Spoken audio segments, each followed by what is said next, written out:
It's so beautiful, you and me. We meant to be in the great outdoors, forever free.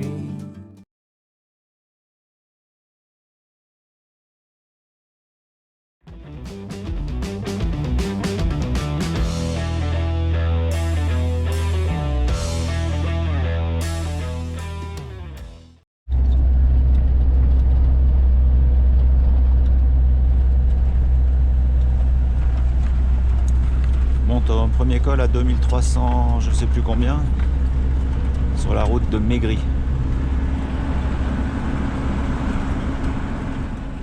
On est au Maigry Pass 2535.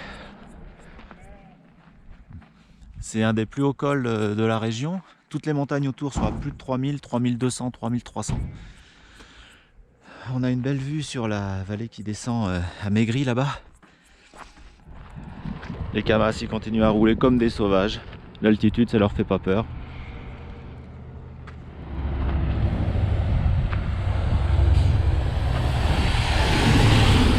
Ils ont la queue en tire-bouchon les moutons ici. Les moutons alcoolos.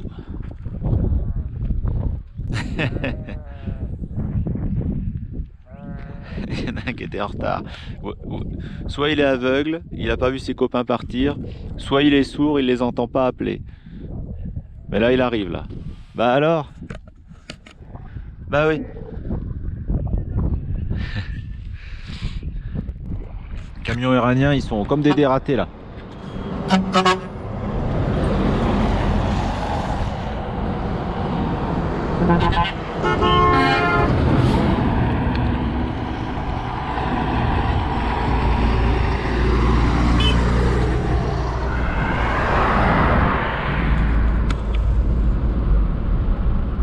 Moins le malin quand il faudra porter quelque chose de lourd lui.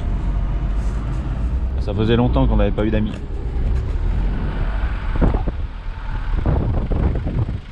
Allez fille. Tranquille. C'est pas une fille ça.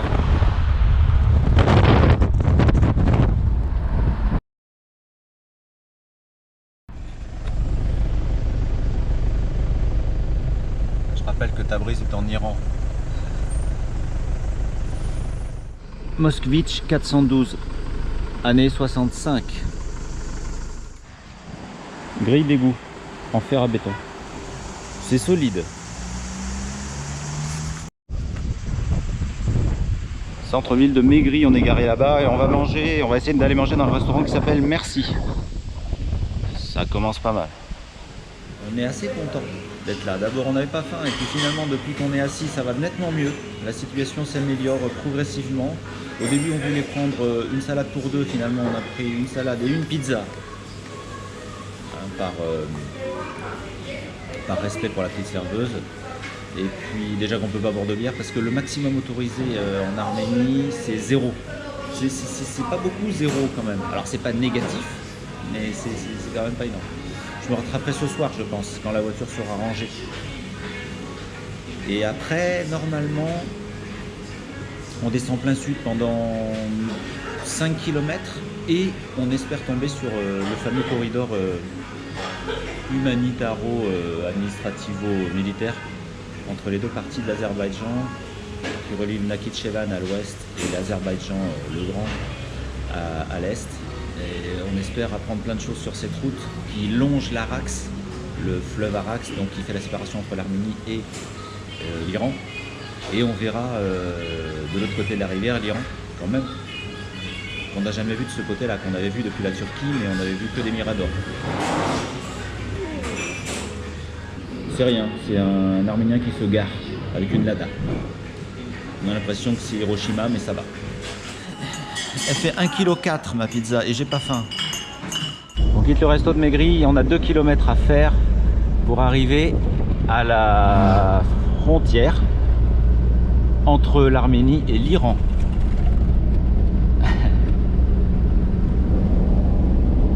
Là-bas c'est l'Iran. Je vous dis pas où on est, mais vous avez quand même un indice. D'abord il y a Bulo Jovial et puis ici il y a un panneau qui indique Erevan à gauche et l'Iran à droite. On arrive sur la frontière là. Donc on va prendre la route à gauche qui longe l'Araxe, côté arménien. Et en face de l'autre côté, il y a une route qui longe l'Araxe également, mais qui est en Iran. Donc on longe la frontière Arménie-Iran, on est à 8 mètres des barbelés. On voit pas la rivière, on va essayer de filmer plus loin. Ça c'est l'Arménie. On est un poste de contrôle qui surveille le passage dans le corridor là. Et pour l'instant on peut pas passer, il faut attendre le chef.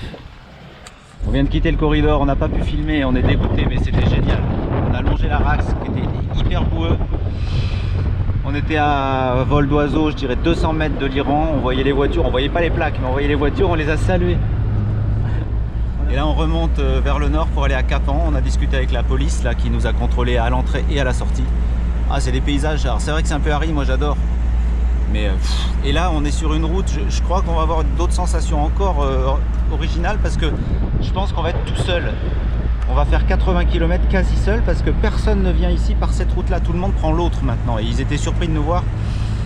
Je vais compter combien il y a de voitures en 81 km.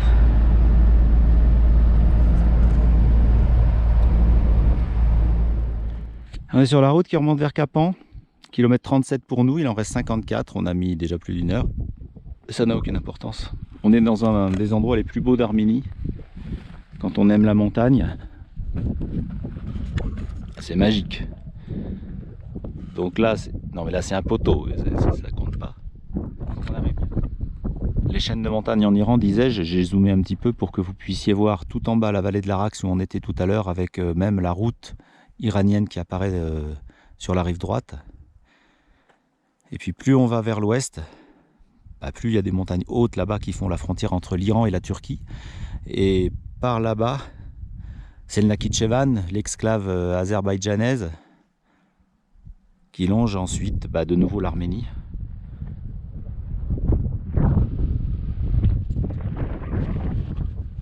Donc là on a des sommets à 2007. Et on arrive au col et on va redescendre à Kapan avec Bulo Jovial, qui a l'air toujours fringant.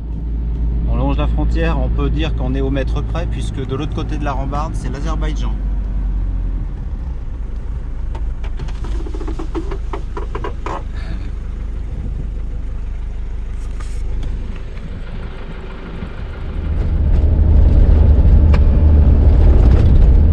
On traverse un village avec un drapeau arménien d'un côté, des maisons en ruine.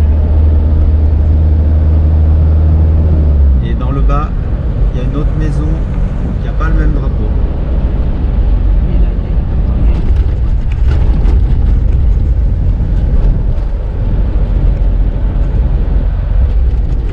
En roulant en Azerbaïdjan, on n'a même pas de visa parce qu'en ce moment le gouvernement azéri n'en délivre à personne à cause du Covid. Mais nous on a une route arménienne qui traverse une partie du voisin et on y roule là.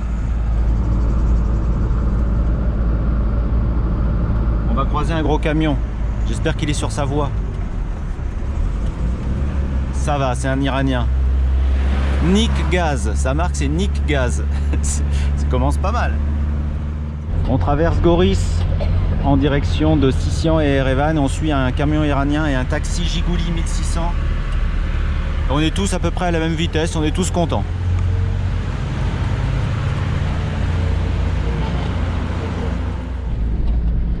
On est au niveau de Sissian, on essaye d'aller voir des pétroglyphes au sommet, enfin au pied de la crête qui fait la frontière Azerbaïdjan-Arménie, mais côté arménien normalement, enfin on espère. Et c'est pas mal, c'est un peu long, la piste fait 18 km, on en a fait 4. Ça cogne un peu mais elle est quand même bien marquée.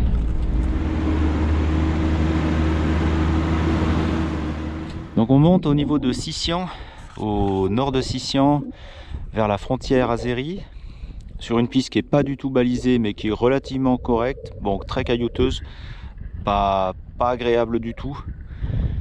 Mais on avance quand même, on a fait presque 8 km sur les 18 de la piste qui doit nous emmener au pétroglyphe.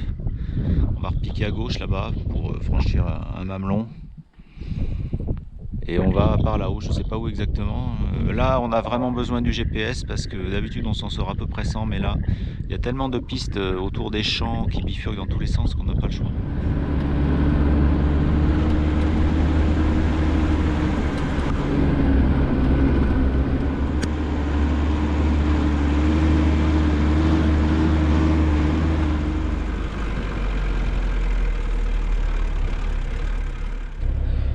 « 3245 ».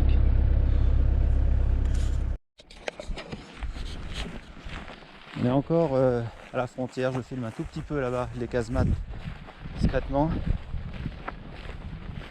On n'a pas vu les pétroglyphes. On est tombé sur 2 soldats arméniens qui ne savaient pas où c'était. On va faire une dizaine de kilomètres sur cette piste et puis on va se poser. On n'a pas vu les pétroglyphes, mais c'est pas grave. On a vu des chaînes de montagnes, de haute montagne, avec des soldats arméniens qui sont venus discuter pour savoir ce qu'on cherchait. Ils ne savaient pas du tout de quoi on parlait, visiblement. Enfin bon. Ils font face aux soldats azéris qui sont sur la crête d'en face, comme d'habitude. C'est un peu le sport national.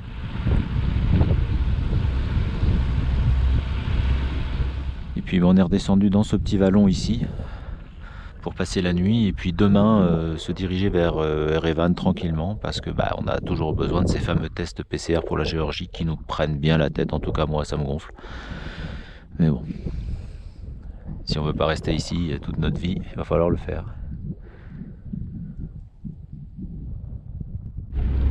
On a pique-niqué à côté d'un petit monastère dont j'ai oublié le nom à peu près avant qu'on y arrive. Et on redescend par une, j'allais dire une route, mais non, en Arménie, il n'y en a pas. Ça, c'est une route jaune en fait. Là, on est sur une route jaune. Alors, il y a des moments où il y a du goudron, il y en a eu peut-être sous Staline. Arrivé au monastère de Noravank, c'est un monastère magnifique. Il est conseillé de visiter en semaine à la tombée de la nuit pour avoir le rougeâtre du soleil qui se reflète sur les montagnes. Donc nous on a décidé de le visiter un dimanche vers 14h30. Toujours à Noravank, c'est un des plus beaux endroits qu'on ait vu en Arménie. Au fond d'une belle gorge. Il y a un peu de monde mais c'est normal, tout le monde vient, ils ont le droit.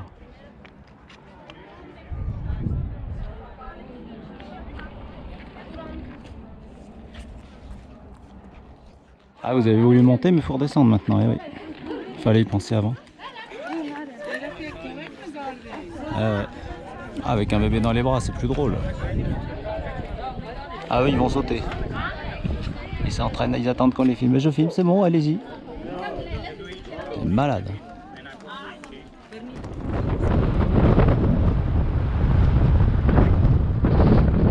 Ça sent le sac de nœuds.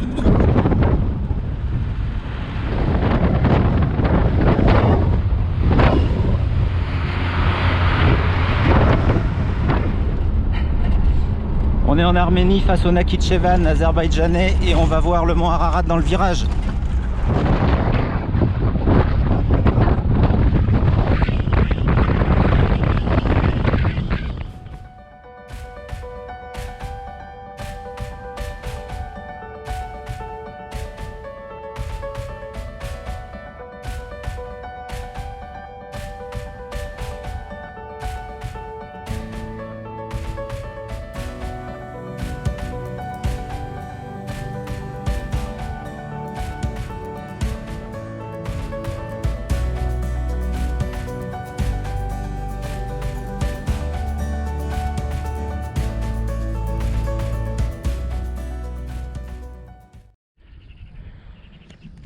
« 19 juillet, on est face au monastère de Khor Virap encore une fois, et surtout l'Ararat est quasiment pas pris.